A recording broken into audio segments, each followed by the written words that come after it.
Bonjour tout le monde. Bonjour. Bonjour. Bonjour à tous ceux qui nous suivent sur Internet. Bienvenue à vous et ceux qui sont là en présentiel. C'est encore une grâce d'être là ce matin. Amen. Non? Et on va se réjouir. Amen. On va louer notre Seigneur. On va se mettre debout sans plus tarder. Je crois que c'est un moment pour nous de nous réjouir. Amen. Amen. C'est l'occasion pour nous de nous réjouir. Les gens, généralement, ils se réjouissent. Quand ils arrivent le week-end, ils se retrouvent. Mais nous, c'est notre jour à nous avec le Seigneur. Amen. Pour nous réjouir ensemble. Dans la famille du Seigneur. Amen. Amen. Avec nos frères, avec nos sœurs. Et je crois que le Seigneur a besoin de ressentir notre reconnaissance ce matin. Amen. Et je crois que c'est à travers de notre expression, à travers de nos louanges, à travers de nos paroles, de nos mouvements même, le Seigneur il voit notre reconnaissance. Alléluia. Amen. Et on va placer ce moment devant le Seigneur ce matin. On va fermer nos yeux et demander au Seigneur de nous toucher, de nous donner ce cœur reconnaissant ce matin. Amen. Alléluia. Seigneur, merci pour ta grâce, Jésus. Merci pour ce moment, Seigneur. Tu nous accordes d'être dans ta présence. Pouvoir, Seigneur, te louer. Pouvoir t'adorer, Seigneur. Car c'est une grâce, Seigneur, d'être là.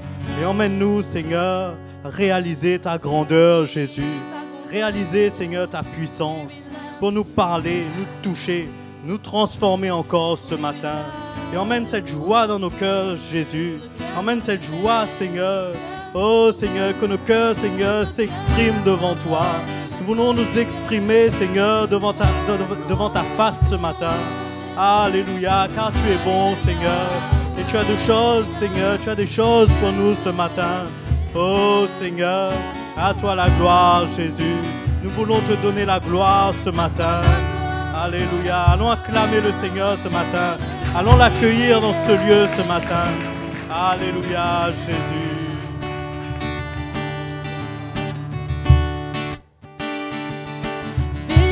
Éternel, mon âme, oh bénis l'Éternel, mon âme, sois émerveillé, sa fidélité ne dépendra pas des circonstances. Bénis l'Éternel, mon âme, bénis l'Éternel, mon âme. Écoute sa voix, il dit que sa voix déplacera toutes les montagnes. Bénis l'Éternel, oh mon âme, quand tout s'effondre, sombre, je sais que tu es là et peu importe si les portes se ferment sur mes pas, je suis en marche sous l'arche de ton amour pour moi, Jésus, tu es là et je viens à toi. Bénis l'Éternel, oh mon âme. Bénis l'Éternel, oh mon âme. Bénis l'Éternel, mon âme. Bénis l'Éternel, mon âme. Sois émerveillé, sa fidélité ne dépendra pas des circonstances. Bénis l'Éternel, mon âme. Je bénis l'Éternel, mon âme. Écoute sa voix, il dit que sa voix déplacera toutes les montagnes. Oh, bénis l'Éternel, oh mon âme. Quand tout s'effondre, sombre, je sais que tu es là et que importe si les portes se ferment sur mes pas, je suis en marche sous l'arche de ton amour pour moi, Jésus, tu es roi et je viens à toi. Quand tout s'effondre,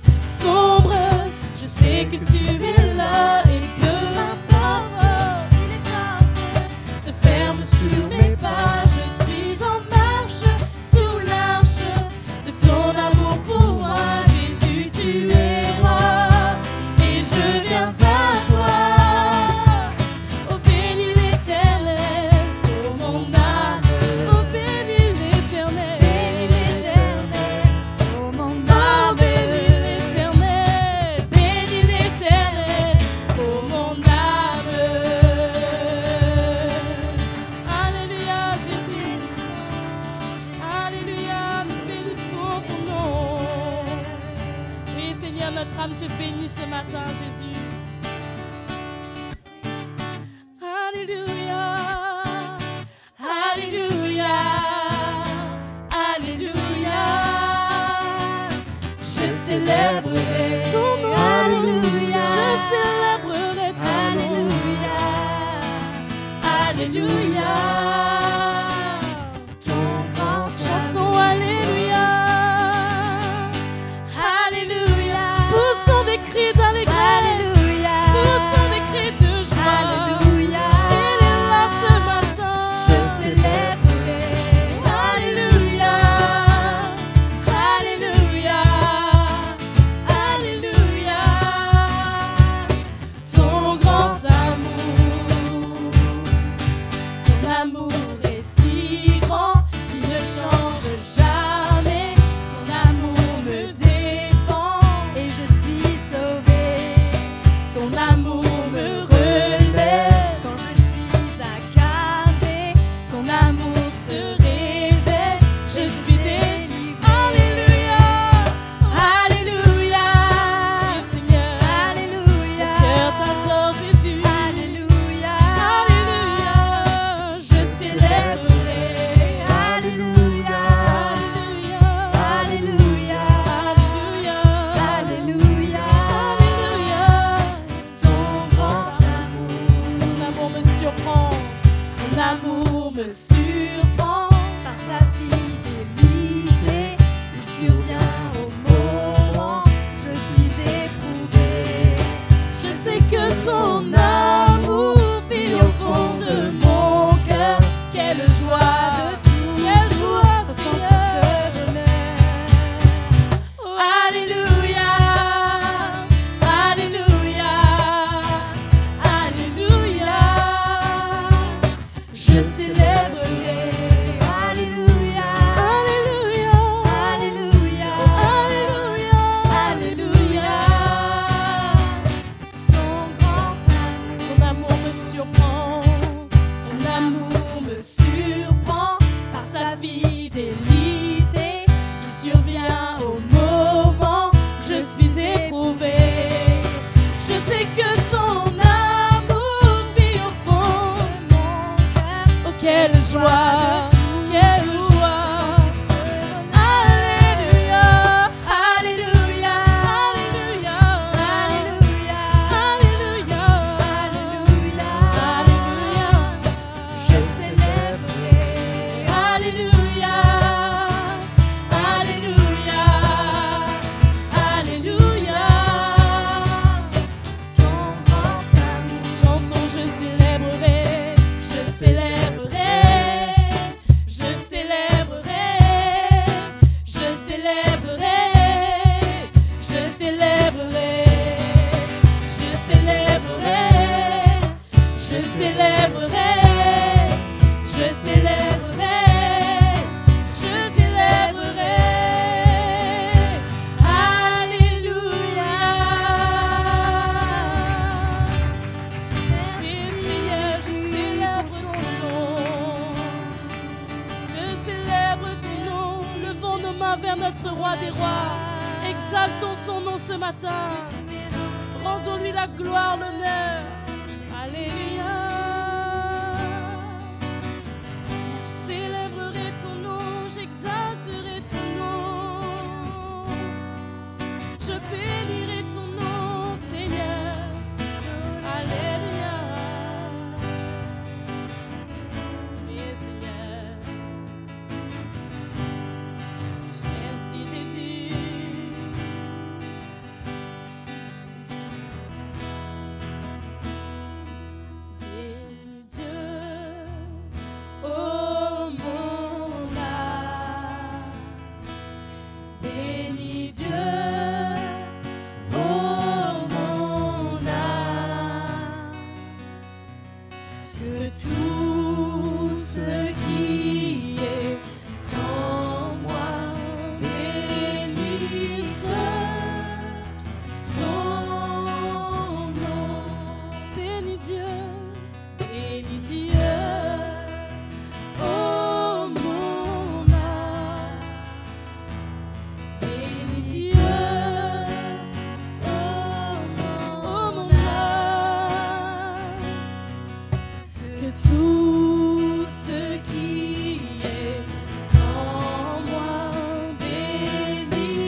t'adore, mon âme t'exalte.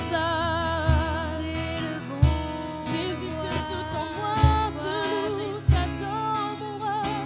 Jésus, tu es celui qui ne change pas, qui demeure le même. Oh, mon âme t'adore, Jésus. Tu es Seigneur.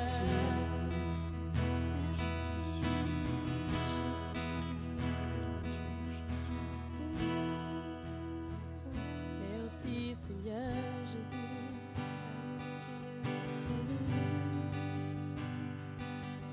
Tu es grand, Seigneur, merveilleux Jésus.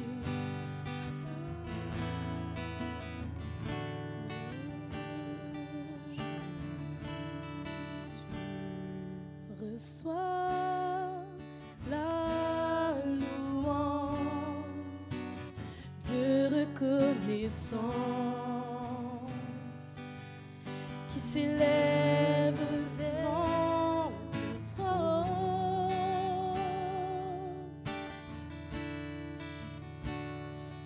Reçois la louange de ta création qui célèbre ton saint nom. Oui, reçois ce parfum, Jésus. Reçois ce parfum de reconnaissance qui s'élève vers ton trône.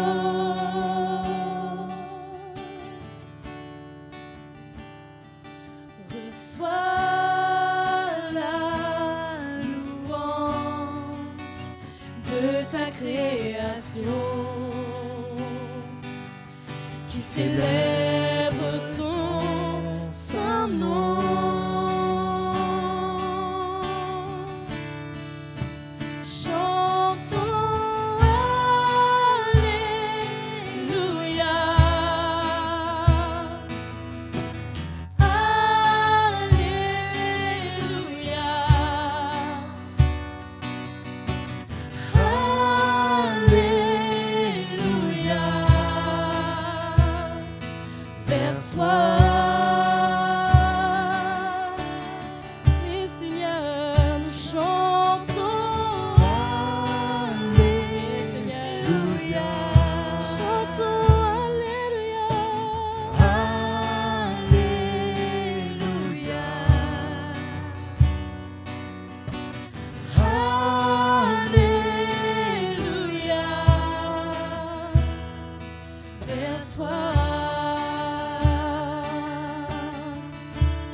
Reçois ce parfum de reconnaissance qui s'élève vers ton trône. Et Jésus, reçois la louange de ta création qui célèbre ton saint nom. Nous chantons Alléluia, louons-le, Alléluia, chantons Alléluia.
exaltons.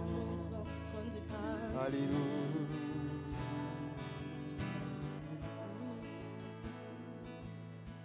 Personne ne m'a cherché, mais c'est moi qui est venu vous chercher. Vous étiez très loin de moi, très loin de ma présence. Mais aujourd'hui, je vous ai choisi pour que vous veniez dans ma présence. C'est pour cela, amenez vos vies sur l'autel pour que ces parfums puissent s'élever vers moi. C'est à travers votre vie que ces parfums, des bonnes odeurs, vont se lever vers moi. Mais si vous gardez votre vie, il n'y aura rien qui va se passer. Et c'est pour cela, ce matin, si tu es là et tu te condamnes, soit en disant que tu as fait beaucoup de bêtises, tu comptes même des erreurs que tu as faites dans le passé.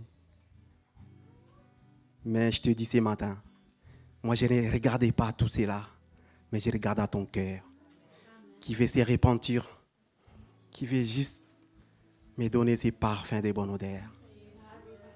C'est pour cela ce matin, ne regardez pas le passé, mais fixe ton regard vers moi. Et je vais te délivrer ce matin.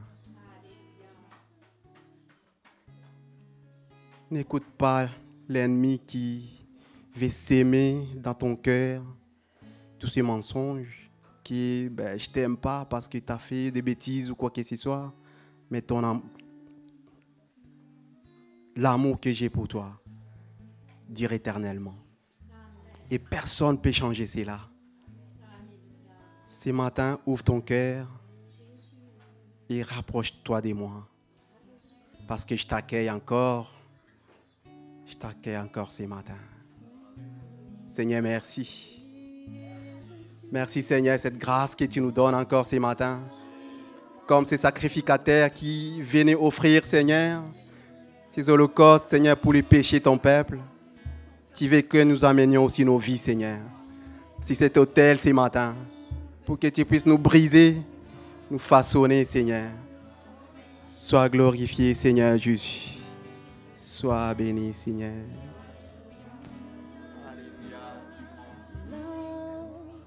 À tes pieds, Seigneur, c'est le plus beau lieu.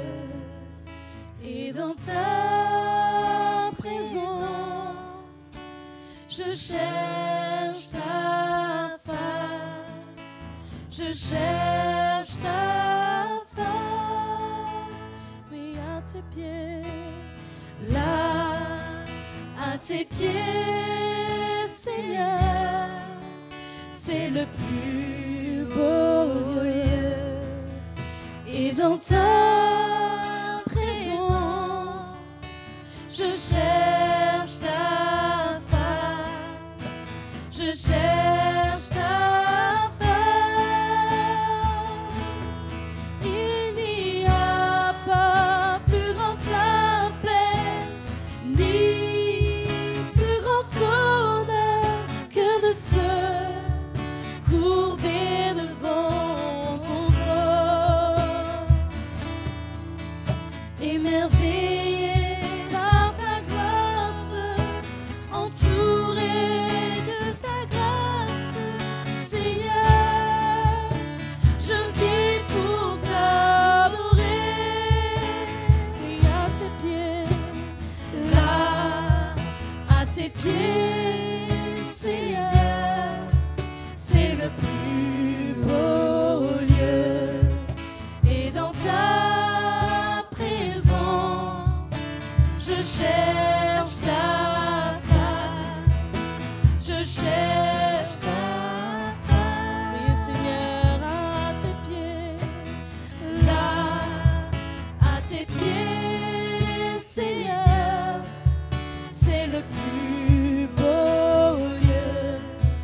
Et dans ta présence, je cherche ta face. Je cherche ta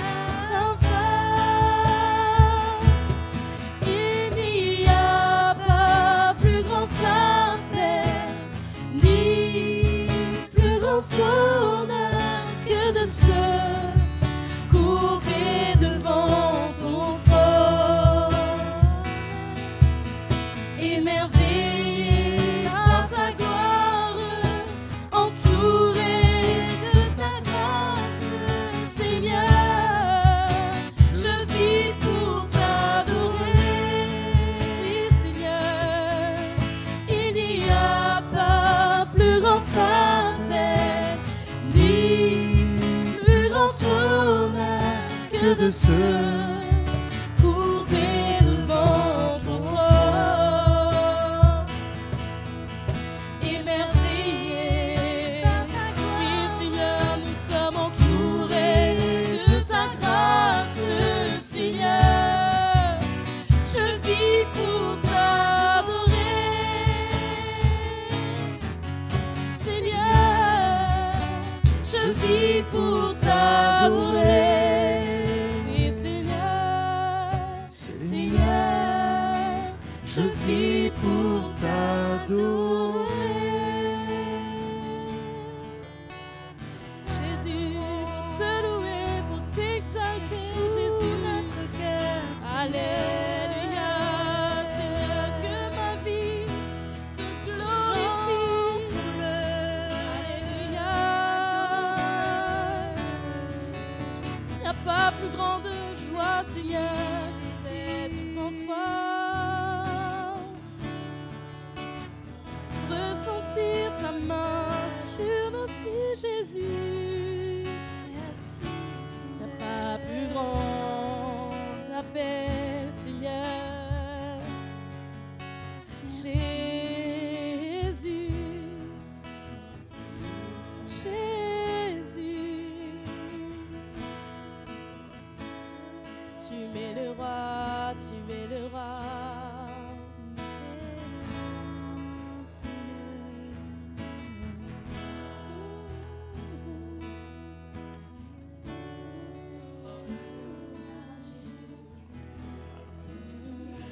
Quand nous regardons à nos erreurs du passé, à nos fautes, à nos manquements, finalement nous regardons à nous-mêmes. Nous tournons autour de nous-mêmes, de nos pensées, de nos raisonnements. Mais le Seigneur nous dit, laissez tout ça de côté et regardez vers moi. C'est vers moi qu'il faut regarder parce que c'est moi qui ai payé le prix. C'est moi qui vous ai appelé, qui vous ai justifié. Et si je vous déclare juste, ce que j'attends de vous maintenant, c'est un cœur brisé. Un cœur brisé, c'est dans cette attitude, mes frères et sœurs, ce matin, que nous devons venir dans la louange, dans l'adoration, dans la présence de notre Dieu. Avec un cœur brisé, qui ne se fait aucune illusion sur lui-même, mais qui n'est plus rien pour lui-même non plus, qui a oublié tout ça, comme Jésus a oublié. Mais nous venons avec un cœur brisé, en tournant nos regards vers Jésus, qui est l'auteur et le consommateur de notre foi, qui est l'alpha et l'oméga, qui a décidé pour nous de nous racheter, de nous sauver. Détournons nos regards de nous-mêmes, mes frères et sœurs, ce matin. Détournons nos regards même de nos faiblesses, de nos manquements, mais tournons nos regards vers Jésus. C'est là qu'il est, dans la gloire. Et avec ce cœur brisé, il nous agrée, il nous accueille, et nous serons libres. Adorons-le ce matin, louons-le. C'est lui qui mérite la gloire. Merci Jésus. Il n'y a rien de bon en nous. Il n'y a absolument rien de bon en nous. Mais Jésus vit en nous. Il prend de la place, il grandit, il s'étend. Jésus, merci pour ta gloire dans le ciel. Merci pour le Saint-Esprit qui vit en nous. Merci car tu es en train de former Christ en nous. Alléluia.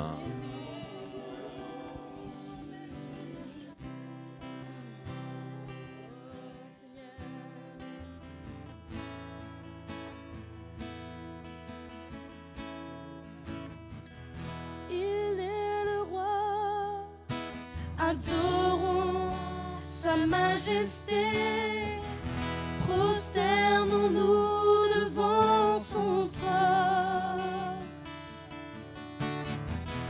Nos voix s'élèvent vers la splendeur de sa majesté, louange et honneur, gloire et puissance, soit à l'agneau sur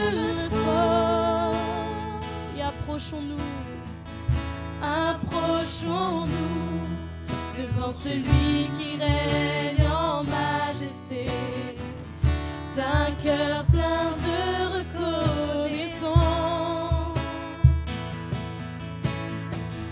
Prosternons-nous devant celui qui règne en majesté, élevons nos louanges vers lui. Il est le roi, adorons sa majesté, prosternons-nous devant son trône, et nos voix s'élèvent vers la splendeur de sa majesté, louange et honneur, gloire et puissance soient à l'agneau sur le trône. Oui, approchons-nous devant celui qui règne en majesté, d'un cœur plein de reconnaissance. Prosternons-nous devant celui qui règne en majesté, élevons nos louanges vers lui. Il est le roi, adorons sa majesté, prosternons-nous devant son trône. Nos voix s'élèvent vers la splendeur de sa majesté, toute la louange et honneur, la gloire et puissance soient à l'agneau sur le trône. Il est le roi, adorons sa majesté, prosternons-nous devant son trône. Nos voix s'élèvent vers la splendeur de sa majesté, toute la louange et honneur, la gloire et puissance soient à l'agneau sur le trône. Des louanges et honneur, gloire et puissance soient à l'agneau sur le trône.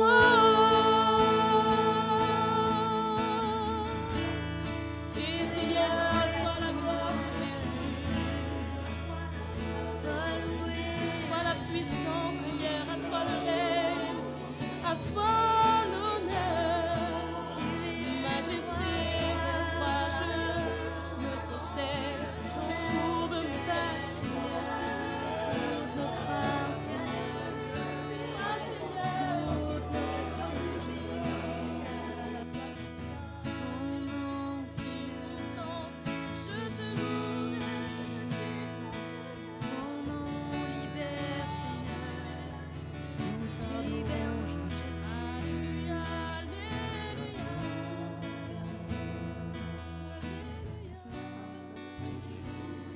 Merci Jésus, merveilleux Sauveur. Merci Jésus, tu es dans la gloire, couronné de gloire. Tout genou fléchit devant toi. Et nous sommes là, Seigneur, tes enfants, prosternés devant toi.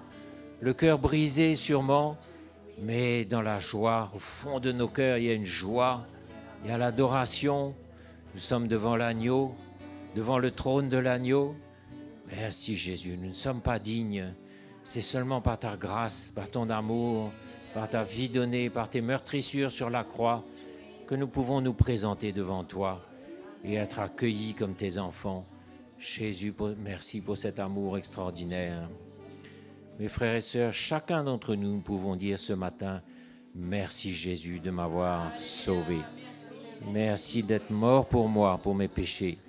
Merci d'être venu me chercher alors que j'étais en train de mourir à petit feu, de mourir dans mon péché, loin de toi, séparé, ignorant, tu es venu me chercher. Tu es venu, tu m'as appelé par mon nom. Tu ne m'as pas fait de reproches, tu m'as pris par la main, tu m'as sauvé. Rien que pour ça, nos cœurs doivent déborder de joie ce matin. Jésus, merveilleux Sauveur, merveilleux Sauveur. Laissons nos cœurs s'épancher devant lui, mes frères et sœurs. Notre amour monter vers lui, car il est notre Sauveur. Jésus, merveilleux Sauveur. Alléluia. J'étais perdu, Seigneur, mais tu m'as retrouvé. Alléluia. Merci Jésus. Si patient, si fidèle envers moi, Jésus. Ta main s'élève, ta main sur ta grâce est infinie. Ta main sur ton Jésus. Ta main sur nos familles, Jésus. Ton amour est inépuisable, Seigneur. De toi, Solala yalala. Oh Seigneur, t'adore. Aime-nous à toi, comprends, Seigneur. Tu es tout.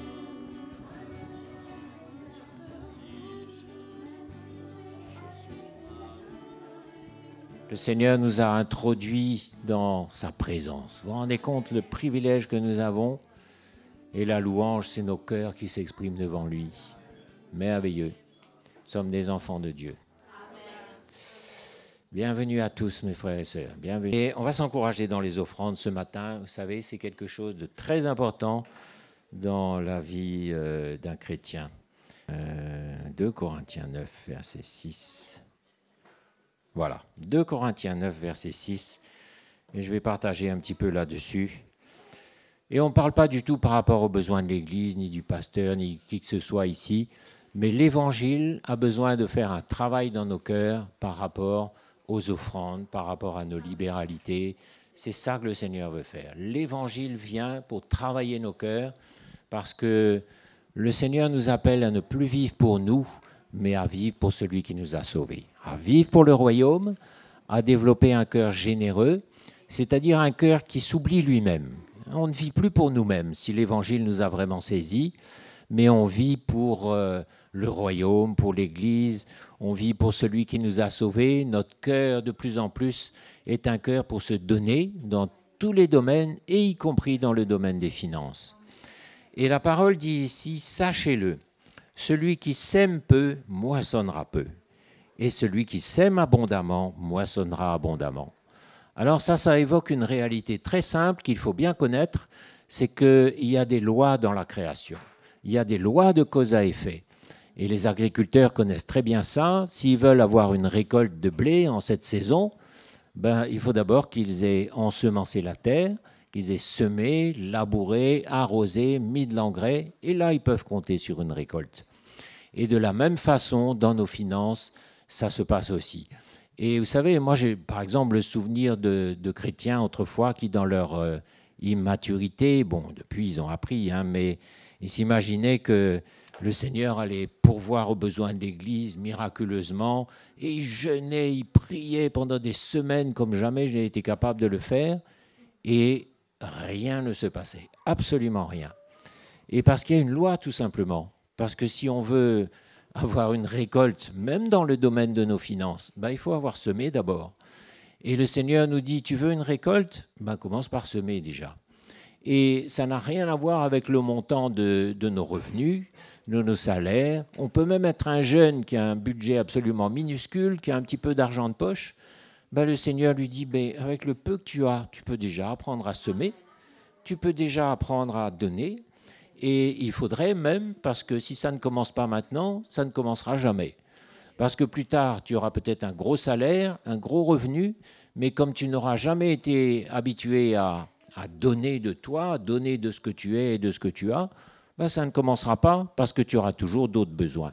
Le monde nous donnera toujours des besoins, et puis à la fin du mois, il n'y a plus rien, donc on remet toujours à plus tard et rien ne se passe. Mais le Seigneur nous dit, si tu veux récolter, tu as besoin de semer d'abord.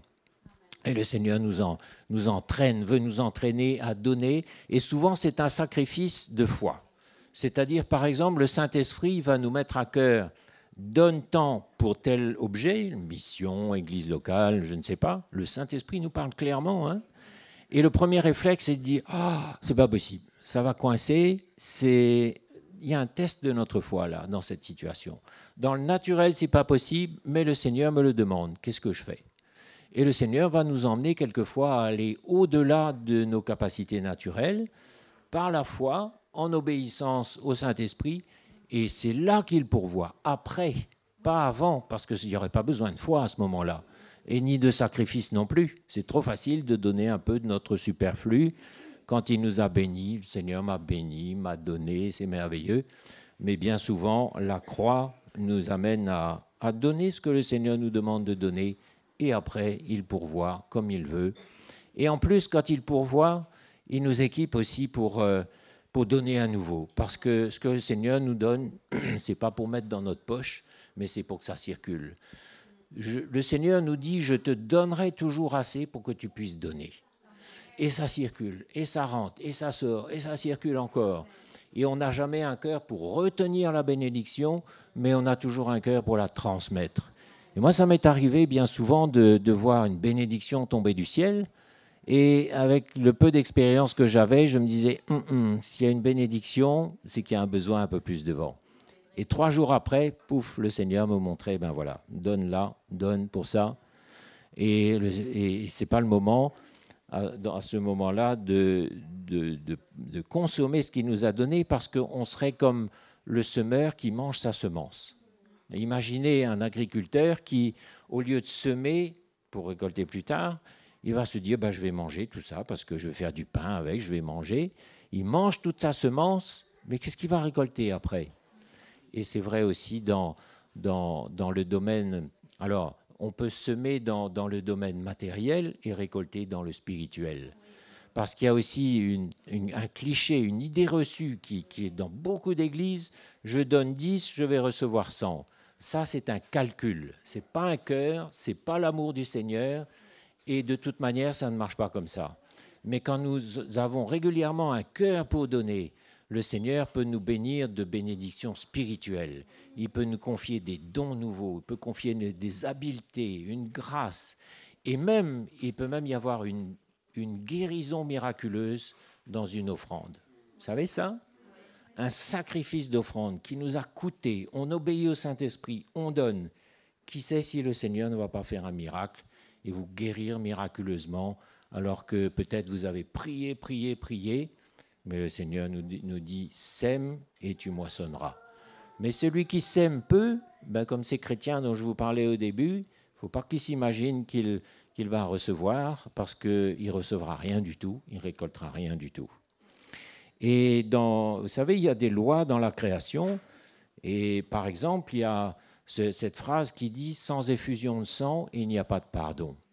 Jésus aurait très bien pu nous pardonner nos péchés miraculeusement du haut du ciel, mais il y a une loi dans la création qui dit « sans effusion de sang, il n'y a pas de pardon ».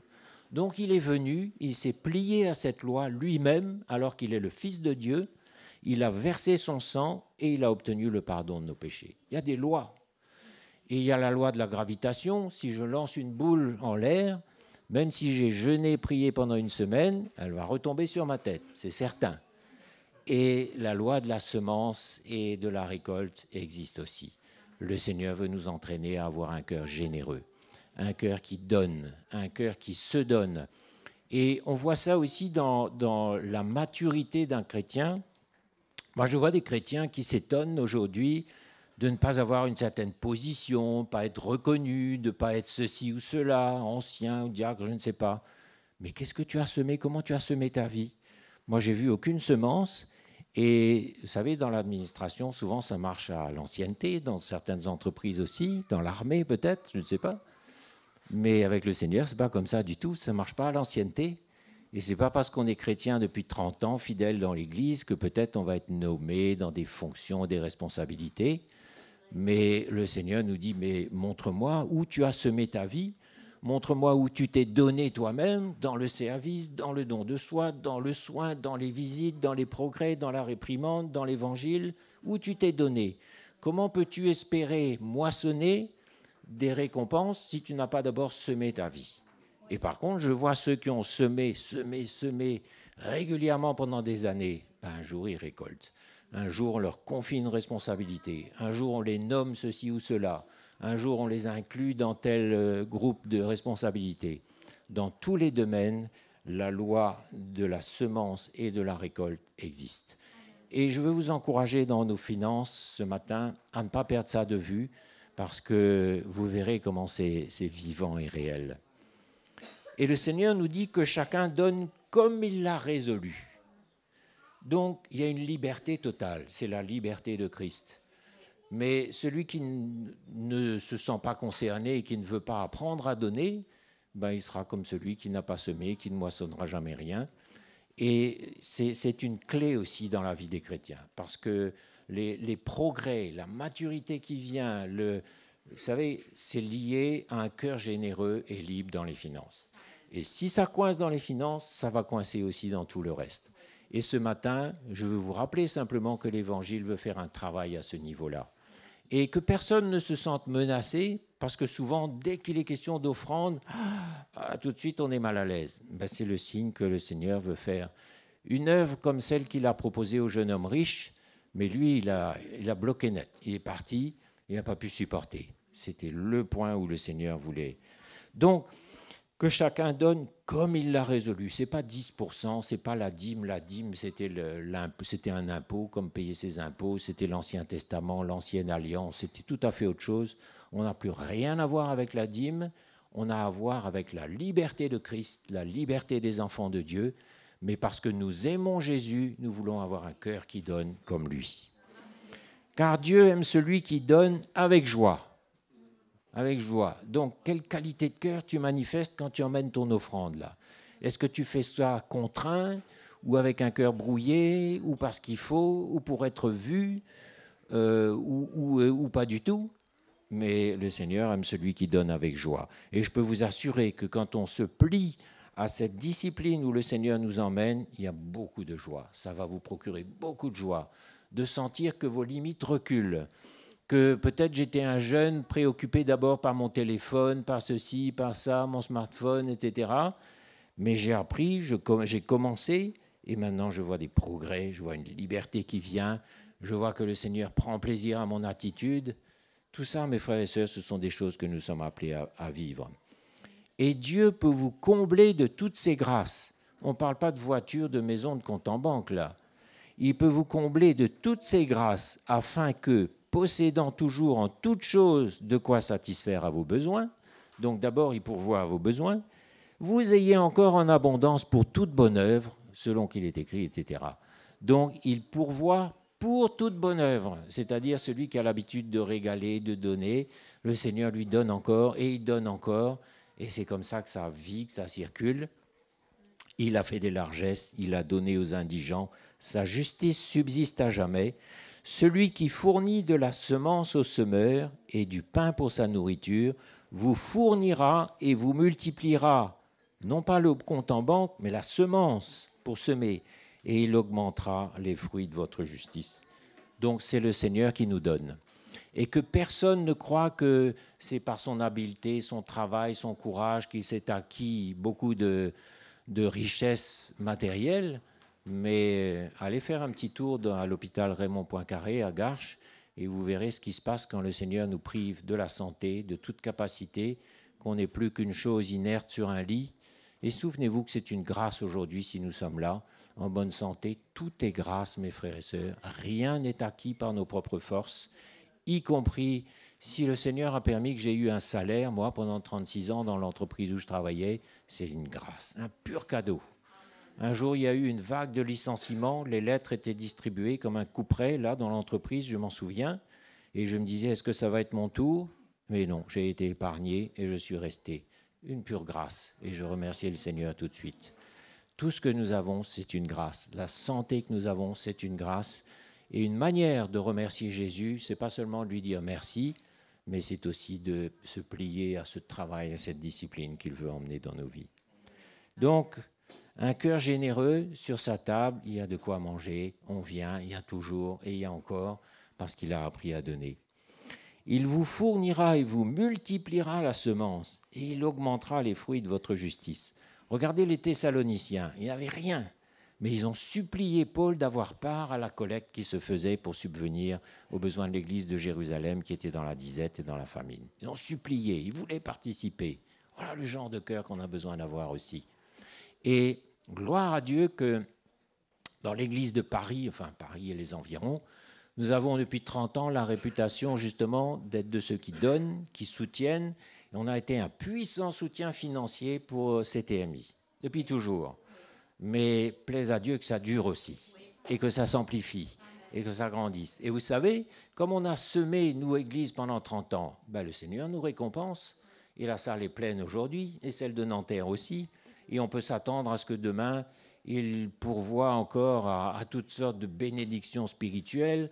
Moi, j'aspire à voir les dons de l'Esprit se réveiller dans l'Église, à voir tout 1 Corinthiens 12, 13 et 14 se manifester dans l'Église. Ça doit bien arriver un jour quand même. Donc, quand nous donnons de nos finances, le Seigneur nous enrichit spirituellement. Et il peut aussi pourvoir matériellement. Mais gardons-nous de tout calcul sordide. Je donne 10 pour recevoir 100. Ça, c'est un calcul sordide. Ça n'a rien à voir. Ça doit faire horreur au cœur de Dieu. C'est de la fausse doctrine, c'est de la manipulation émotionnelle.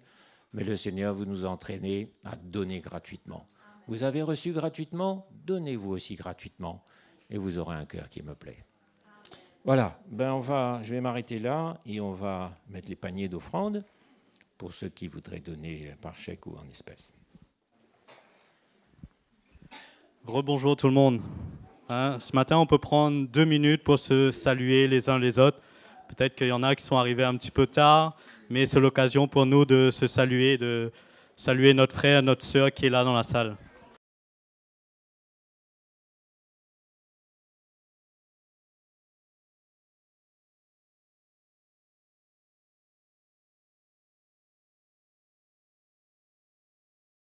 Donc, l'œuvre de Dieu grandit et ce qui est formidable, c'est que ça bouge de plus en plus dans tous les sens. Et ça bouge parce qu'il y a de la vie. Dans l'Église, il y a de la vie et c'est pour ça qu'on bouge dans tous les sens, non pas comme battant l'air pour bouger, mais des choses conduites. Moi, ce qui m'a frappé, c'est que c'était intégralement conduit par l'Esprit de Dieu. Tout a été conduit. Le Seigneur a fait de nous un corps, l'Église est un corps. Dans un corps, chaque membre est précieux l'un pour l'autre. Et dans quelle attitude nous abordons ça ? Parce que le Seigneur nous a fait grâce pour toutes nos offenses. Il nous a fait grâce, il a effacé l'ardoise. Il a dit, voilà, je remets les compteurs à zéro, j'efface votre casier judiciaire, j'oublie tout, on redémarre une page blanche. Mais maintenant, ayez la même attitude que j'ai eue. C'est-à-dire, moi, j'ai tout oublié, mais vous aussi, je compte sur vous maintenant pour ne rien retenir contre votre frère, votre sœur, parce qu'il a dit ça, parce qu'il a fait ça, parce qu'il a tel caractère. Je ne veux plus entendre parler de ces choses-là. Mais je vous demande que vous ayez la même attitude que moi. J'ai tout supporté pour vous sauver. Mon serviteur Paul a tout supporté. Il dit, je supporte tout à cause des élus. Il a tout supporté. Jésus a tout supporté. Nous aussi, nous sommes appelés à tout supporter de la part des uns et des autres. Et ça donne une autre dimension à l'Église, mes frères et sœurs. Parce qu'on réalise qu'on est des graciés. C'est ça la grâce, la grâce. On a été graciés alors qu'on ne le méritait pas. On méritait d'être condamnés. Et bien, c'est l'atmosphère, c'est l'attitude de cœur qui doit nous animer aussi les uns vis-à-vis des autres. Mon frère m'a fait mal, mon frère m'a blessé. Ben, j'oublie tout, je pardonne. Et ce serait incongru, ce serait choquant, ce serait comme une fausse note dans un morceau de musique d'avoir cette réaction de tenir rigueur à quelqu'un, de ne pas arriver à pardonner. Alors, je suis bien d'accord avec vous, mes frères et sœurs, qu'il y a des situations où ce n'est pas facile. C'est vrai. Et j'entends aussi quelquefois, ah ben j'ai du mal avec un tel, j'ai du mal avec une telle. Oui, ça peut arriver, mais on ne veut pas en rester là. On dit, Seigneur, c'est vrai, j'ai du mal, mais je ne veux pas en rester là. Je veux que ça change. Dans mon cœur, mon attitude, c'est que ça change. Je ne veux pas venir avec un contentieux, avec des reproches, en tenant ma position. Là, il a fait ça, donc je demande justice. Ça, ce n'est pas l'attitude de l'Évangile, c'est la justice humaine, et ça sent mauvais devant le Seigneur. Mais l'attitude que je veux avoir, c'est l'attitude de Jésus, l'attitude de Paul, l'attitude de Pierre, qui ont tout supporté, tout pardonné. Et là, nous avons ensemble une attitude qui plaît à Dieu, il y a une atmosphère qui règne au milieu de nous. Et si j'ai du mal avec quelqu'un, oui, ça peut arriver, mais au moins la parole nous dit, en attendant que ça se résolve, on marche d'un même pas, on continue à marcher, on continue à servir, on ne se bloque pas, on ne se retire pas. Et on n'en reste pas là. Et vous savez, le Seigneur est largement capable d'aplanir le chemin, de résoudre ça et de faire que maintenant ça clique, ça colle, ça marche. Mais seulement, le chemin pour arriver là, c'est la croix, c'est la mort. Parce que le problème, c'est ma chair qui est trop vivante. Et moi, je vois bien, je suis exactement comme vous. Dans l'Église, j'ai côtoyé des frères, des sœurs avec qui c'était très, très, très difficile. Et ça a été difficile longtemps, mais on a d'un côté comme de l'autre, on a toujours voulu aller au-delà. On a toujours voulu continuer. On n'a jamais voulu que ce soit un point d'arrêt ou un plan de blocage. On a toujours voulu aller plus loin. Et aujourd'hui, au fil du temps, parce qu'on a persévéré, le Seigneur a tout aplani. Notre chair est morte et morte et morte et encore morte. Et aujourd'hui, qu'est-ce qui reste? Un amour, une sincérité, une complicité. Nous sommes un dans l'œuvre, on est vraiment ensemble, mais on a pleuré pour arriver là, on a transpiré pour arriver là, mais on n'a pas voulu lâcher, et ce que l'on veut, c'est que le corps de Christ soit uni, que Jésus soit glorifié, qu'il nous reconnaisse comme ses enfants, et le Seigneur a besoin pour ça de nous dépouiller. Et vous voyez, le dépouillement, c'est vraiment de ça qu'il est question quand on entend le message de la croix, notre chair a besoin d'être dépouillée. Et ce dépouillement était représenté depuis fort longtemps par la circoncision. Vous savez, la circoncision, on a tendance à la relier à la loi, mais elle était là bien avant la loi. Elle a été donnée à Abraham comme un signe de la justice qui s'obtient par la foi. Un signe de la justice qui s'obtient par la foi. Parce qu'Abraham a eu confiance en Dieu, ça lui a été imputé à justice et il a reçu le signe qui était la circoncision, qui était le signe de cette justice qui s'obtient par la foi. Pour vous dire que si ça a pris forme avec Abraham, et c'était juste à l'époque une évocation d'une réalité qui devait venir plus tard avec Christ, ça vous montre à quel point c'est important. Si Dieu a donné la circoncision à Abraham, c'était quelque chose de très important. Mais ce n'était que l'ombre des choses à venir, et la réalité aujourd'hui, c'est que notre cœur a besoin d'être dépouillé. Notre cœur a besoin d'être circoncis.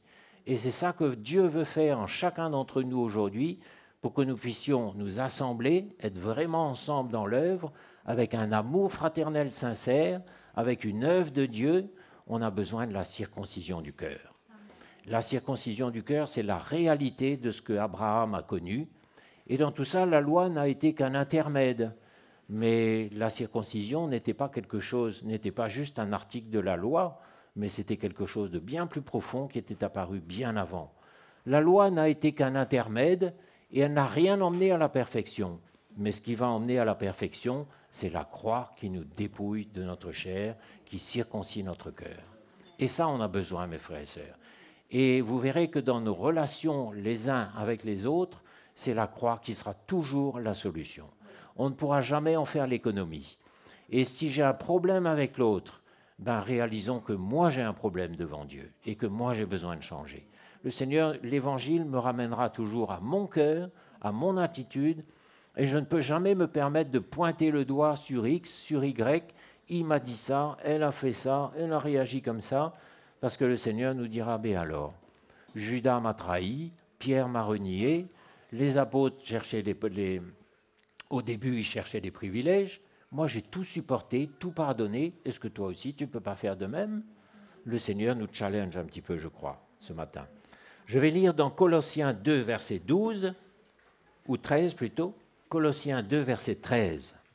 Vous qui étiez morts par vos offenses, morts, on était morts les frères et sœurs, morts, séparés de Christ, destinés à une mort éternelle, voilà à quoi nous étions destinés.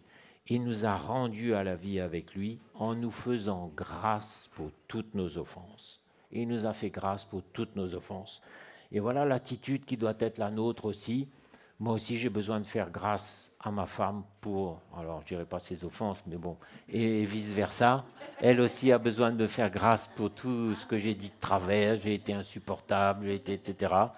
On fait grâce, on oublie, on ferme les yeux. Ça, c'est l'esprit de la grâce. C'est l'esprit de l'évangile. C'est l'esprit qui doit nous animer. On ne tient pas rigueur, on oublie, on pardonne, on relâche. Et l'amour du Seigneur va se former les uns entre les autres, et ça va être le ciment qui unit le corps de Christ, et rien d'autre. Il nous a fait grâce pour toutes nos offenses. Il a effacé l'acte dont les ordonnances nous condamnaient. Ça, bien sûr, c'est la loi de Moïse avec ses prescriptions. Et c'est pour ça que définitivement, nous les chrétiens, nous ne devons pas fouiller dans les prescriptions de l'Ancienne Alliance pour déterminer notre vie. Ce n'est pas là-dedans qu'il faut aller chercher. Parce que c'était un autre état d'esprit, c'était la loi du talion, c'était quelque chose d'imparfait, au point que même Moïse a été contraint d'écrire des choses qui n'étaient pas selon le cœur de Dieu. Et quand Jésus est venu, il leur a dit, mais Moïse vous a dit ça, pourquoi? Parce que vos cœurs étaient endurcis. Mais moi je vous dis, Moïse vous a dit, mais moi je vous dis. Donc oublions définitivement tout ce qui est légaliste, tout ce qui est de la loi, tout ce qui est des ordonnances de l'Ancienne Alliance. Et je dis ça pourquoi? Parce qu'il y a beaucoup de chrétiens qui calquent leur vie sur les prescriptions de l'Ancienne Alliance et qui pratiquent encore le sabbat et la dîme et je ne sais plus quoi encore, toutes sortes de choses, mais ça vient de où?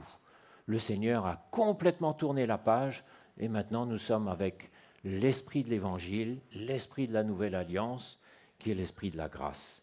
Il a effacé l'acte terminé dont les ordonnances nous condamnaient et qui subsistait contre nous, il l'a éliminé en le clouant à la croix. Il a dépouillé les dominations et les autorités et les a livrées publiquement en spectacle, en triomphant d'elles par la croix.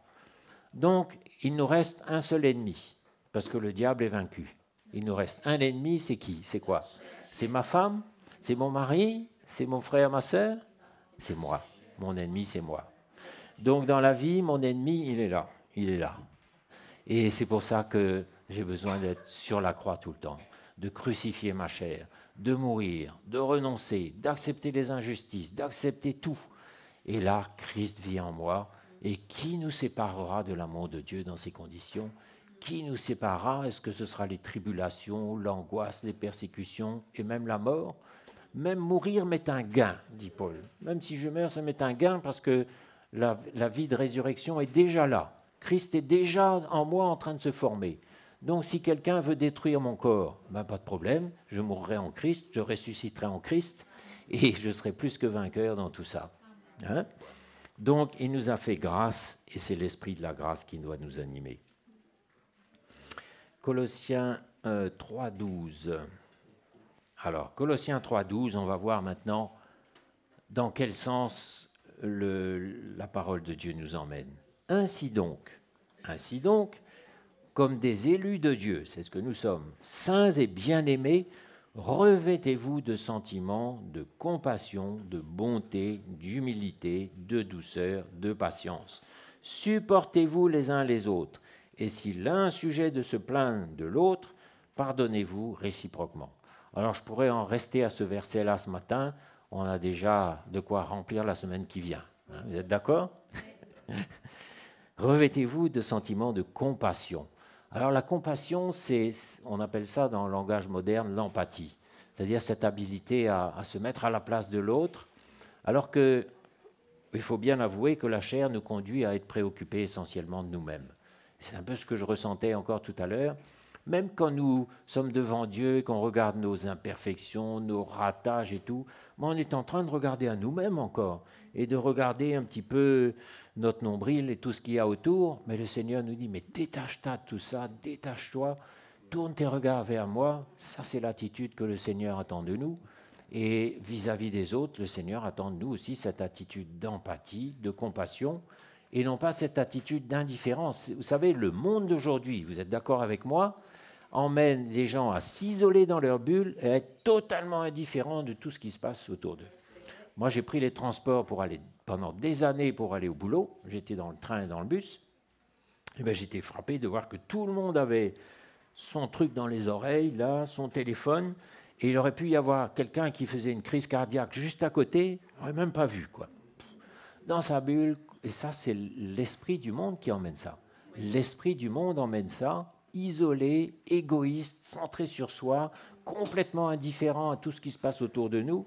Mais le Seigneur, au contraire, je suis sûr que quand Jésus passait dans les rues, il ne passait jamais à côté d'une souffrance sans la considérer, sans faire quelque chose, sans intervenir. Et les apôtres aussi, pareil, ils étaient concernés. Et nous aussi, et moi j'ai vu souvent les serviteurs de Dieu s'arrêter en pleine rue, s'arrêter.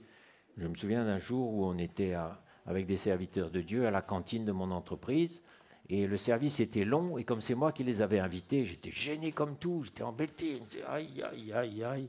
Et je voyais que l'attitude qu'ils avaient, au contraire, ils étaient en train de considérer les femmes qui faisaient le service, là, et de dire, oh là là, elles sont fatiguées, elles sont sous pression. Vous voyez, un cœur d'empathie, un cœur de compassion, alors que l'esprit du monde, c'est bon, alors quand est-ce que ça vient? Et le service est mal fait. Ça, c'est l'esprit du monde, égoïste, centré sur soi, indifférent. Mais nous, les chrétiens, quand nous passons à côté d'une caisse au supermarché ou de n'importe quoi, ben on a un cœur, tiens, la caissière a l'air fatiguée, la caissière a l'air sous pression, peut-être qu'elle a été insultée par un client qui est passé un quart d'heure avant, un cœur d'empathie, un cœur de compassion. Et vous voyez que ce n'est pas juste entre nous, les frères et sœurs, hein, mais ça s'étend partout, parce que Jésus a soigné beaucoup de gens qui n'étaient pas des fils de Dieu ni des fils d'Abraham, mais il a eu compassion d'eux, il a nourri les foules qui n'étaient pas spécialement des enfants de Dieu, il avait compassion de tous. Un cœur de compassion, de bonté, un cœur de bonté, un cœur d'humilité.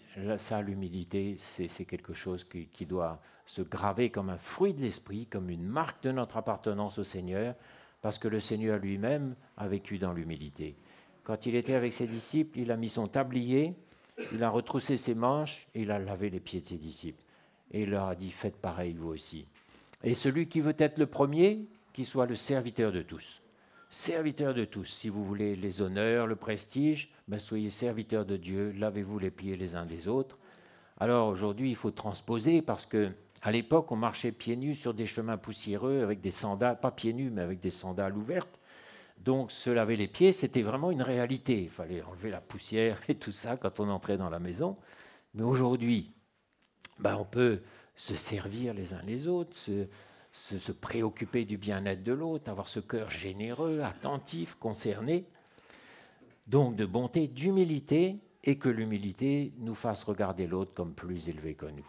Et moi, ça m'impressionne beaucoup quand je vois un serviteur de Dieu qui est beaucoup plus grand que moi, qui s'intéresse, qui m'écoute, qui même, je ne sais pas comment dire, enfin, il me complimente sur des qualités que j'aurais, que lui n'aurait pas. Enfin, il n'a pas du tout, il vient pas du tout comme au-dessus pour m'enseigner, mais au contraire, il a cette attitude humble de regarder l'autre comme plus élevé que lui. Ça, c'est une attitude de cœur et c'est la marque aussi des enfants de Dieu, une humilité. On ne vient pas dans les situations avec la supériorité de celui qui sait, qui tranche, qui reproche, qui dit comment il faut faire, qui donne des ordres. Ça, c'est le monde. Mais l'attitude du chrétien vient avec douceur pour manifester un cœur, avec de la compassion. Et si un travail a été mal fait, ben peut-être qu'il y a eu de la fatigue, de la pression, qu'il s'est passé quelque chose sur le chemin. On ne va pas rentrer dedans comme ça n'importe comment, mais on va écouter, on va prendre du temps, on va patienter et supporter aussi. Et c'est comme ça que l'esprit du monde est aux antipodes de l'esprit de l'Évangile. Nous, dans le royaume de Dieu, on a l'attitude complètement inverse. On est plein de compassion, on est prêt à pardonner, à excuser, à comprendre. S'il y a un couac dans la louange, ben, on dit ça aurait pu être moi, j'aurais pas fait mieux. Si on a cette attitude de comprendre, de faire de la place, une attitude de grâce, c'est l'esprit de la grâce. Et cet esprit de la grâce doit nous animer. Parce que dans notre chair, il y a le légalisme. On est dur, tranchant, jugeant, on réprimande. Dès qu'on a un petit peu de responsabilité, crac, on vient comme celui qui est le grand patron, là, le grand boss, qui est au-dessus de tous. Mais le Seigneur veut former en nous un cœur humble, un cœur de compassion, de douceur et de patience. Douceur et patience. Il n'a pas encore compris, ben, le Seigneur l'éclairera, on va patienter encore un peu. Ça a été mal fait encore aujourd'hui, ben, pas de problème, on va patienter encore un peu, et puis on va parler aussi avec douceur s'il faut. Supportez-vous les uns les autres, et si l'un a sujet de se plaindre de l'autre, ça n'arrive jamais ça. Hein. Si l'un a sujet de se plaindre de l'autre, ça n'arrive jamais, non? Ça arrive plein de fois. Qu'est-ce qu'il faut faire? On va voir l'ancien. Elle a dit ça, elle a fait ça. Pardonnez-vous réciproquement, de même que Christ vous a pardonné. Voilà. Donc c'est l'esprit de la nouvelle alliance, c'est l'esprit de Christ. C'est plus la loi du talion, œil pour œil, dent pour dent. On juge, on tranche, on lapide. Mais dans la nouvelle alliance, c'est tout ça au contraire. Ça, mes frères et sœurs, c'est l'esprit qui doit nous animer, parce que si on veut voir le corps de Christ uni, et c'est ce qu'on voit, hein, mais il faut que ça continue, que ça grandisse, les églises tout ensemble, ce brassage, et c'est merveilleux parce que l'esprit de l'évangile fait qu'on clique tout de suite. Avec Bournemouth, avec Eindhoven, avec n'importe où on va, ça clique parce qu'on est déjà bien mort à nous-mêmes, et on a le même évangile, la même vision, tout de suite ça clique.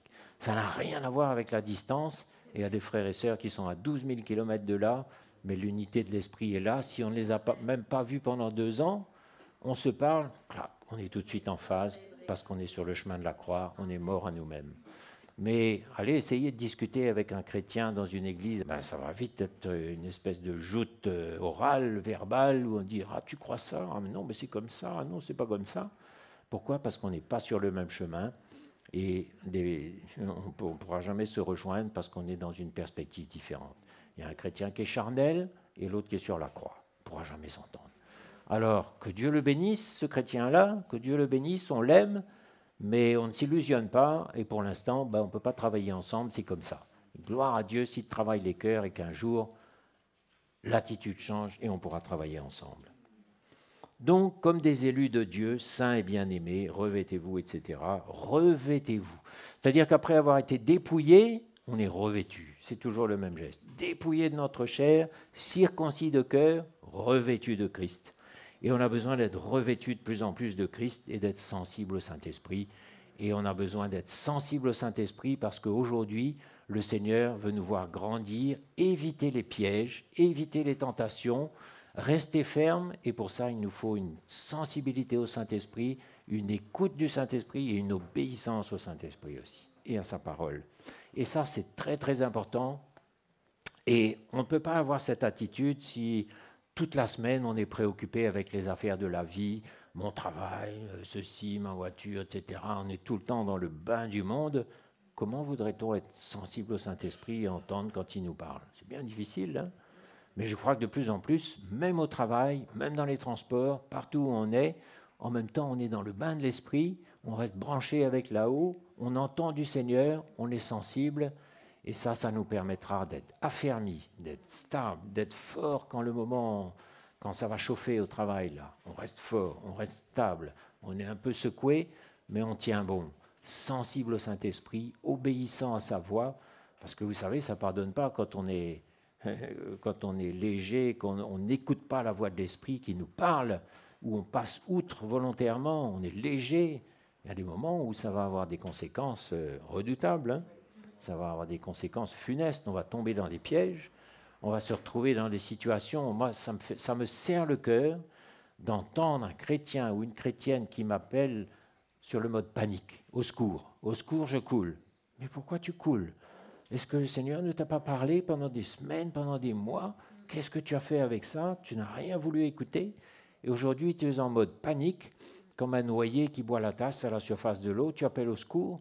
Ben, bien sûr, on va te secourir. Bien sûr, on va prier pour toi. Bien sûr, on va t'aider. Mais reconnais que tu aurais pu faire mieux. Et quand on est sensible sur la croix et attentif, on est constamment à l'écoute du Saint-Esprit, on a de la force. On n'est jamais en mode panique. Un peu déstabilisé, on n'est jamais en mode panique, mais on est en mode... Vous savez, le soldat qui veille, là, qui est sur le pied de guerre, qui est équipé, qui ne se laisse pas abattre par n'importe quoi. Il sait qu'il y a des snipers dans le coin, qu'il y a des mines sur le chemin, que l'artillerie de l'ennemi n'est pas loin. Il est aguerri, il est vigilant, il est endurci et il ne tombera pas dans n'importe quel piège. Nous sommes des soldats de l'Éternel, des soldats du Seigneur, hein, des soldats de l'armée de l'Éternel. Et il y a des comparaisons d'ailleurs. L'équipement du soldat, avec son casque, son bouclier, son épée. Et puis il y a des paraboles aussi. On nous dit celui qui s'est laissé enrôler dans l'armée, il ne s'embarrasse pas avec les affaires de la vie parce qu'il veut plaire à celui qui l'a enrôlé. Et il est là, Seigneur, que veux-tu que je fasse? Et il obéit, il se soumet, et il est en sécurité. Et n'oubliez pas que le Seigneur veut se servir de nous. Il veut que ça brille. Il veut utiliser son Église. Et il va le faire. Et c'est pour ça que réécoutez ce qui a été prêché à Trianon ce matin. C'est une vision claire qui est donnée là, à nouveau. Et c'est merveilleux, quoi. Le Seigneur veut utiliser son Église, veut qu'elle brille. Et la terre entière saura qui est l'Éternel. Peut-être ils n'en voudront pas, ils se dresseront contre lui, mais ils sauront qui il est. Ils entendront parler de lui. Vous savez, aujourd'hui, on est un petit groupe à Biorel, là, les voitures passent, ils ne savent même pas qui on est. Mais un jour vient où tout le monde saura qui est l'Éternel. Oui. Tout le monde saura que l'Éternel est vivant, qu'il est sur le trône, qu'il agit, et le Seigneur veut se servir de nous dans tout ça. Il veut nous utiliser et se servir de nous. Donc, on a besoin de s'affermir. On a besoin d'être dépouillé, circoncis de cœur, et on a besoin d'être attentif au Saint-Esprit parce que c'est lui qui conduit tout. En Angleterre, il a tout conduit. Voilà un exemple flagrant. Mais pourquoi il a pu tout conduire? Parce qu'il y a une équipe de frères et de sœurs qui ont donné leur vie, qui sont morts, qui sont obéissants. Et là, le Seigneur conduit docilement. Hein? Donc ça nous donne une image de ce que doit être notre vie. Donc, revêtez-vous de l'amour qui est le lien de la perfection, et que la paix de Christ à laquelle vous avez été appelés pour former un seul corps règne dans vos cœurs, et soyez reconnaissants. Donc, encore une fois, l'amour n'est pas un sentiment, mais c'est le don de notre vie. On n'a pas des sentiments pour les frères et les sœurs, mais on considère l'œuvre de Christ dans leur vie, on ne les regarde plus dans la chair, mais on les regarde dans l'esprit, on s'intéresse au progrès de Christ dans leur vie, et on s'associe à ce que l'œuvre de Dieu a fait dans leur cœur avec ce qu'il a fait dans le nôtre. Voilà comment ça se construit dans le corps de Christ. Par-dessus toutes ces choses, revêtez-vous de l'amour qui est le lien de la perfection. Si vous lisez l'épître de l'apôtre de Jean, les épîtres, vous verrez que constamment il parle de ça. C'est un peu ce qui reste à la fin. Vous voyez, l'amour du Seigneur, cet amour qui est vraiment le cœur de Dieu, c'est ce qui reste à la fin. Et dans nos vies, c'est pareil, c'est ça qui doit rester à la fin. C'est le lien de la perfection, c'est ce qui nous unit, et la paix de Christ. Que la parole de Christ demeure en vous dans toute sa richesse. La parole de Christ. Instruisez-vous, exhortez-vous les uns les autres en toute sagesse, par des psaumes, des hymnes, des cantiques spirituels, chantant à Dieu dans vos cœurs en vertu de la grâce. Quand on loue le Seigneur, quand on écoute des louanges, notre tête est débranchée. Moi, je vous encourage. Passez du temps dans la louange. Chez vous, vous écoutez de la louange, il y a des louanges magnifiques. Quand on écoute ça, là, tout de suite, parce que nos raisonnements nous piègent, nos pensées nous piègent. On pense, cette machine là n'arrête pas de travailler toute la journée, toute la nuit. La nuit, on a des cauchemars. La journée, on fait des scénarios catastrophes. Débranchez tout ça, venez dans la louange, écoutez la louange.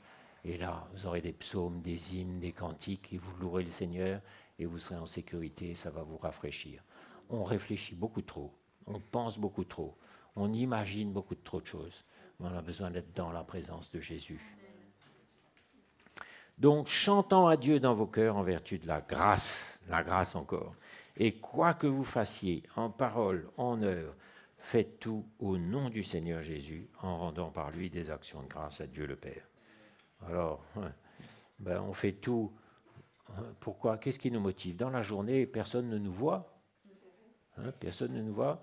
Mais pourquoi on fait les choses bien, honnêtement? Par exemple, si la caissière s'est trompée en notre faveur, est-ce qu'on va dire « personne n'a vu, je passe » Ben non, on fait ça, on est tous sous la lumière du Seigneur et on fait tout à cause du Seigneur. Ça, c'est un enfant de Dieu. Et là, il n'y a plus rien de caché, il n'y a plus de péché caché, il n'y a plus d'iniquité cachée, tout est dans la lumière et nous sommes vraiment des enfants de Dieu. Romains 14, alors 14 et 15, j'ai passé du temps dans Romains 14 et 15, on ne va pas tout lire, mais merveilleux. Accueillez celui qui est faible dans la foi et ne discutez pas les opinions. Romains 14. Alors, il faut bien savoir que dans le corps de Christ, certains ont une grosse mesure de foi, d'autres une moyenne, d'autres une toute petite, mais c'est fait exprès. Donc, si on est légaliste, on va mépriser un peu celui qui a moins de foi que nous. Et si on est légaliste, on va avoir des complexes vis-à-vis de celui qui en a beaucoup plus. Mais le Seigneur nous dit, mais je suis ce que je suis par la grâce de Dieu.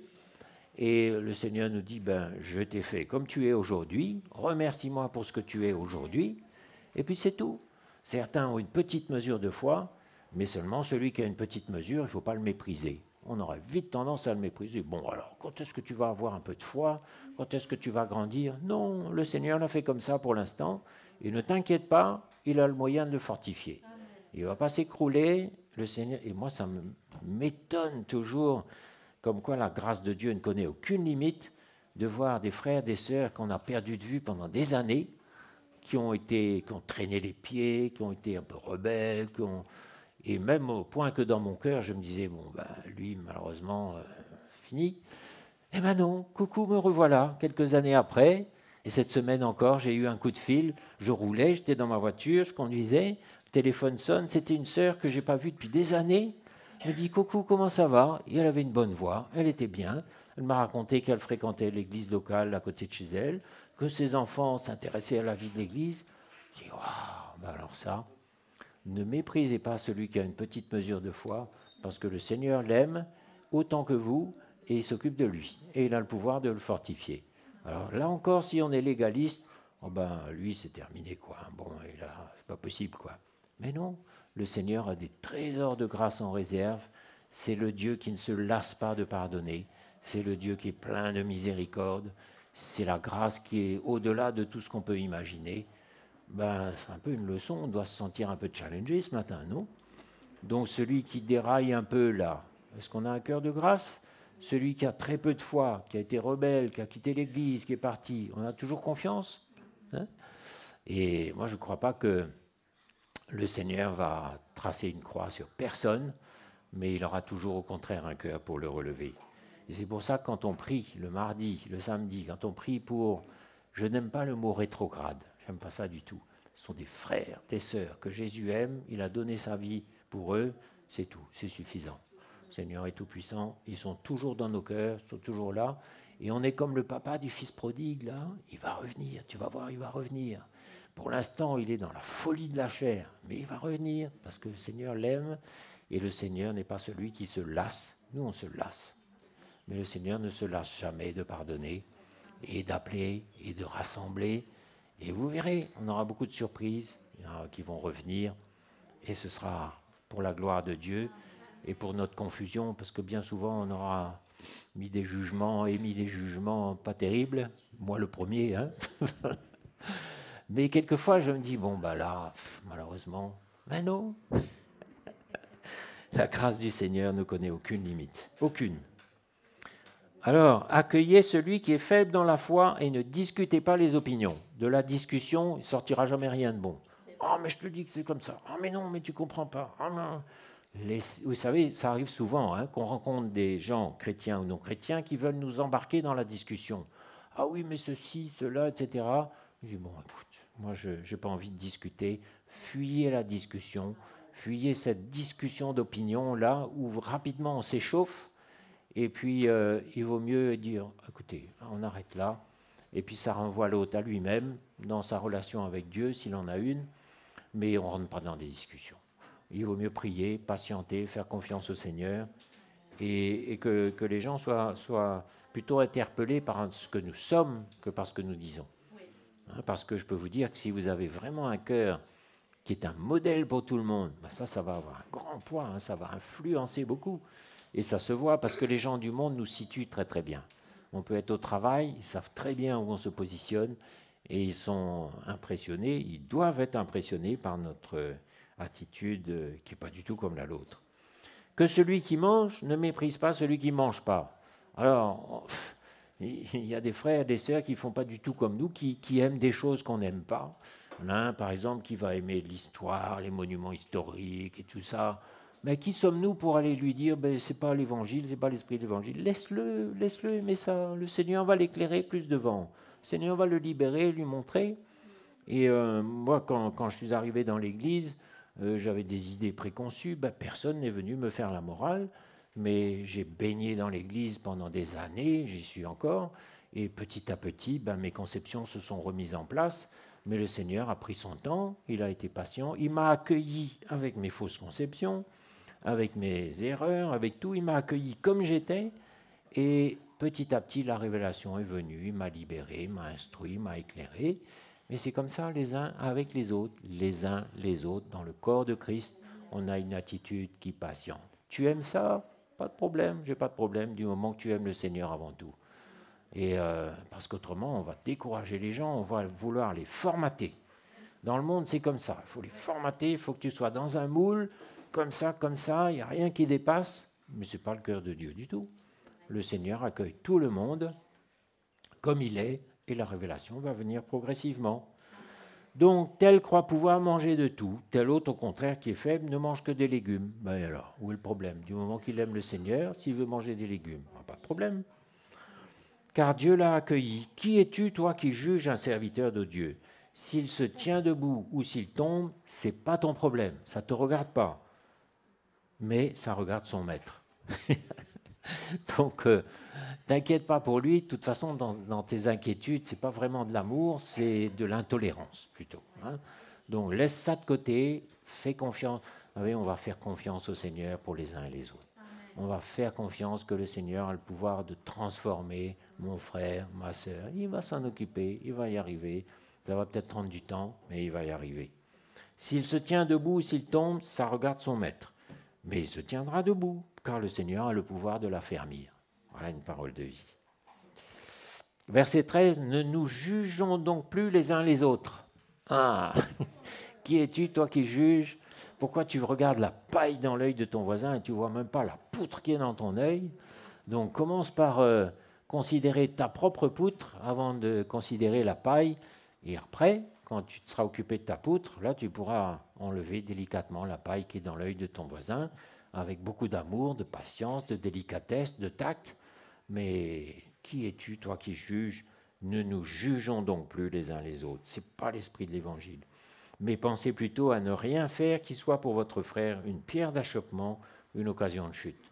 Alors, on est libre, mais que notre liberté ne soit pas un prétexte pour faire chuter quelqu'un.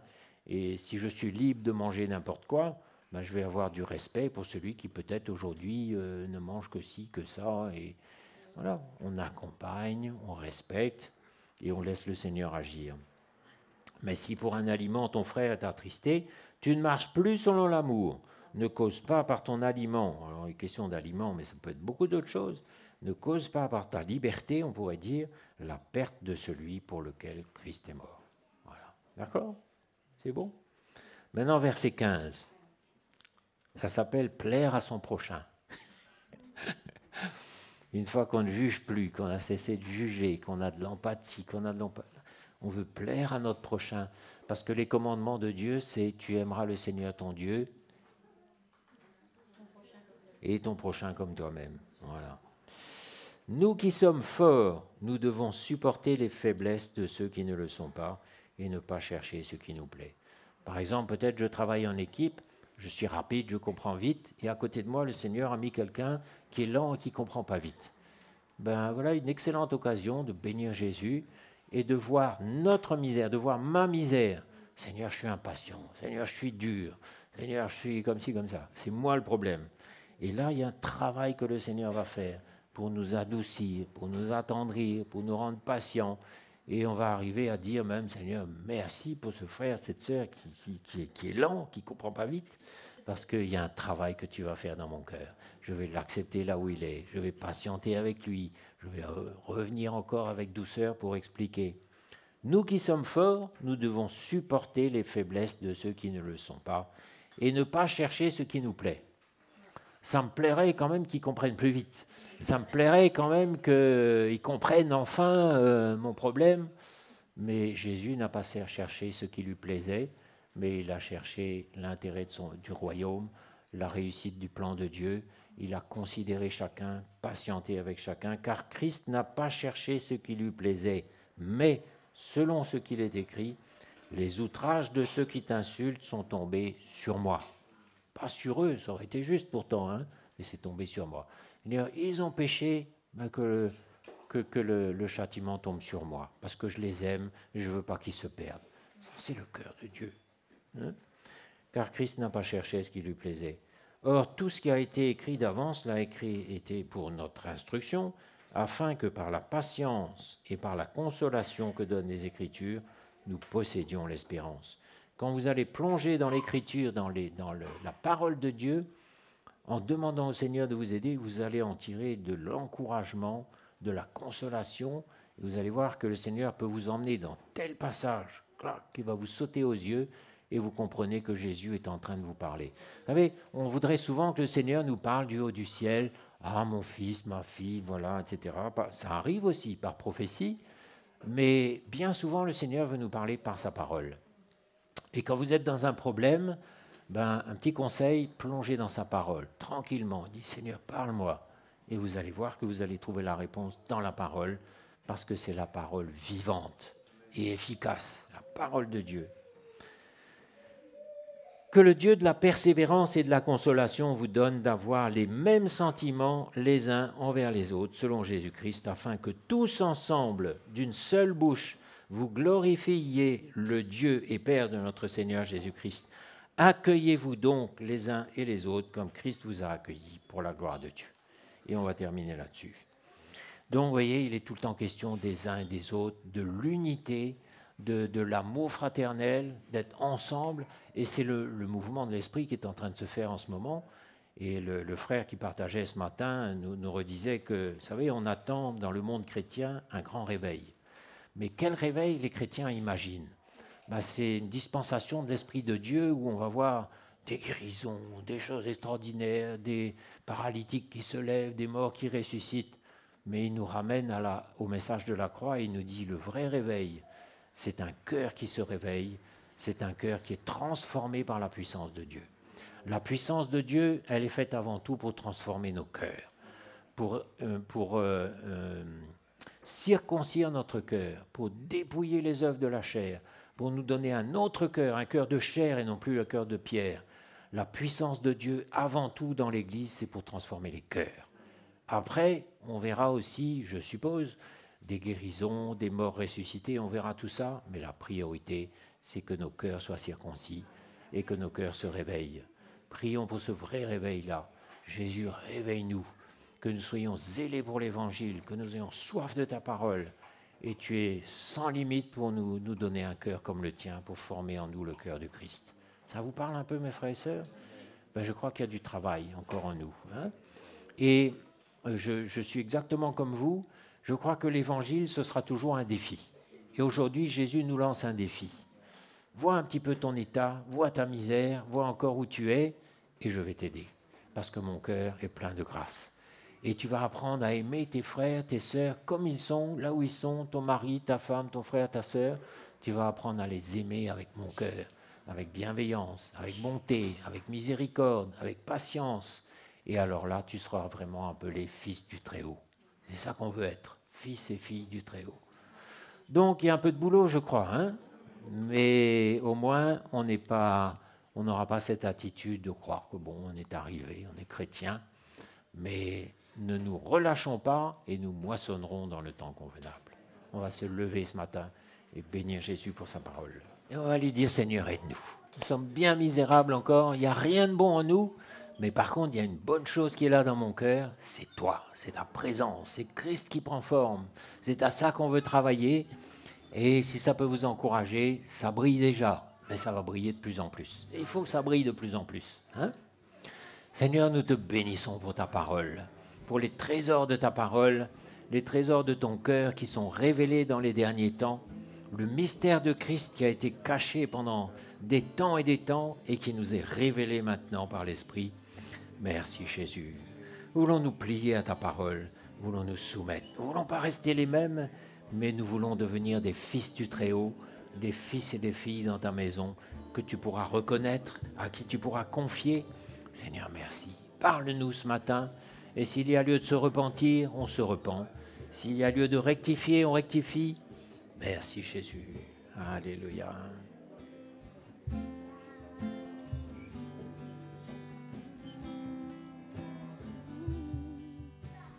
Que ma vie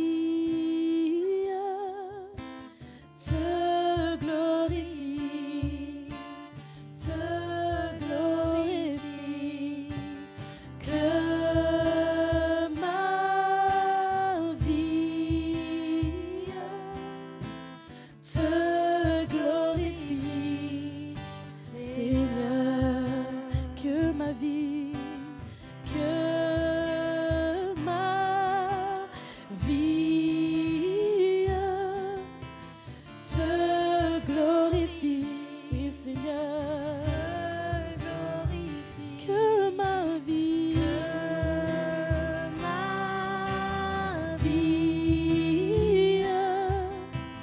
te glorifie, Seigneur. Que ma vie,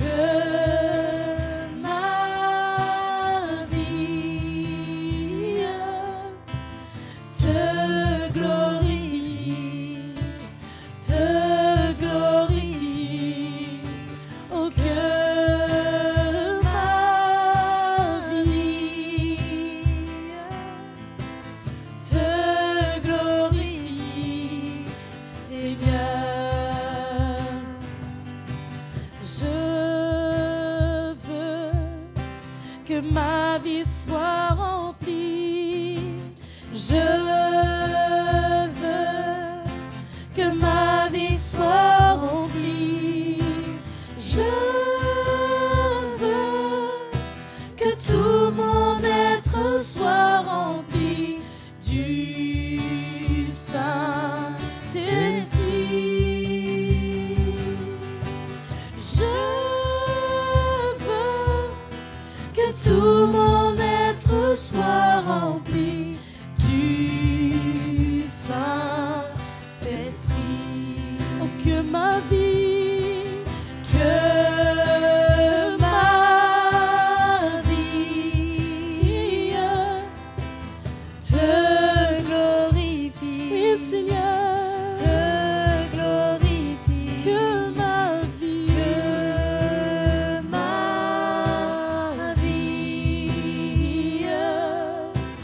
te glorifie, Seigneur. Je veux que ma vie, je veux que ma vie soit remplie. Je veux que ma vie soit remplie. Je veux que tout mon être soit rempli du Saint-Esprit. Je veux que tout mon être soit rempli du Saint-Esprit. Oui, que ma vie te glorifie, que ma vie te glorifie, oui, Seigneur, te glorifie. Voilà nos cœurs devant toi, Seigneur. Ma vie te glorifie, Seigneur. Te glorifie, Seigneur. Te glorifie, Seigneur.